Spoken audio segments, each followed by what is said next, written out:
So American soldiers are trapped in this country. Why would America do something so stupid as send 100,000 soldiers into the country for no reason and get them trapped? Okay? So that's a question. And what I want to do now is make you the argument that there are two ways that we can prove or provide evidence that this is true, okay? The first is historical analysis.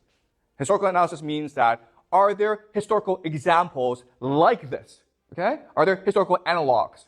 If there are, then this could be true, okay?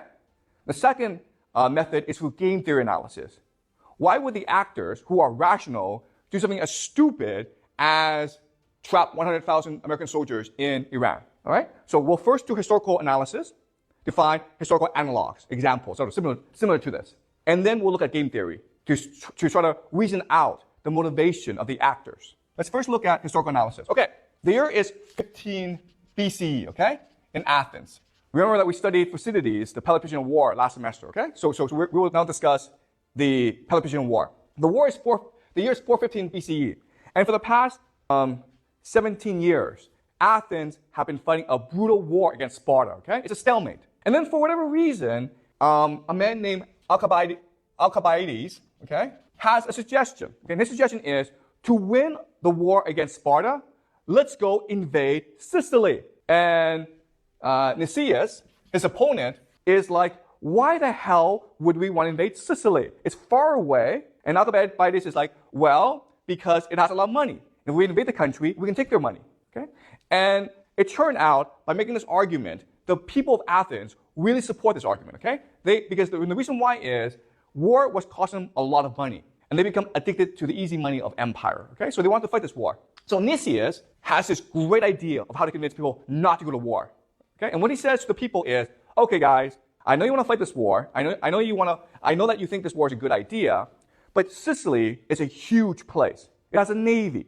Therefore, we need a massive expedition force against Syracuse and Sicily, okay? We need at least 5,000 soldiers. That's a lot, okay? Because the total Athenian population is about 50,000 people, okay? 5,000 soldiers is a lot for Athens. And we need about 100 ships. And the idea is Nicias is trying to scare people into not agreeing to not fight, okay?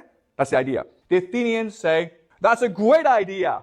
Let's send a massive force against Sicily and Syracuse so the war can be won just like that, okay? Shock and awe. So the problem, though, is that never before in its history has Athens sent a large expedition force against another power. Okay, does that make sense? When the Persians invaded, they were invading Athens. Athens didn't go invade Persia. So when you have sent a massive expedition force against another country, what is your number one problem? What is the thing that you must resolve? But the Athenians didn't really think about it because they had absolutely no experience in fighting a foreign war. Okay, so the enemy knows the terrain better than you do, okay? But there's actually a much bigger problem than that. And it is what? Okay, the biggest problem is resupply. And this is something that the Athenians didn't think about because they never fought a war like this before, okay? So they sent this huge expedition against Sicily. And Syracuse, which was a naval power, were surprised because they were like, why would the Athenians want to invade us, okay? So for the first year, the Athenians were destroying the Syracuse army. And the Syracuse army had to retreat back into their city, okay? And so the Athenians laid siege to the city. Okay, the Athenians, Syracuse is here, the Athenians are here. And the Athenians control the sea, right? Okay? So this situation is very similar to this situation, okay? Do you understand? But then what happened was that the Athenians couldn't resupply themselves. And the reason why is Syracuse had also had a navy, and they could stop the Athenian navy from resupplying the Athenian troops. And therefore, the Athenian army was wiped out in Sicily.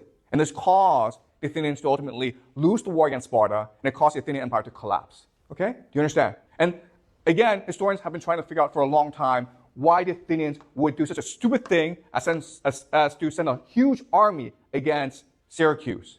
Because the risk of failure was catastrophic. Okay? And the only answer is, well, the Athenians had hubris, okay? They never really lost the war, and they had become addicted to empire, which is the same situation America finds itself in today. Okay? Does that make sense, guys? All right?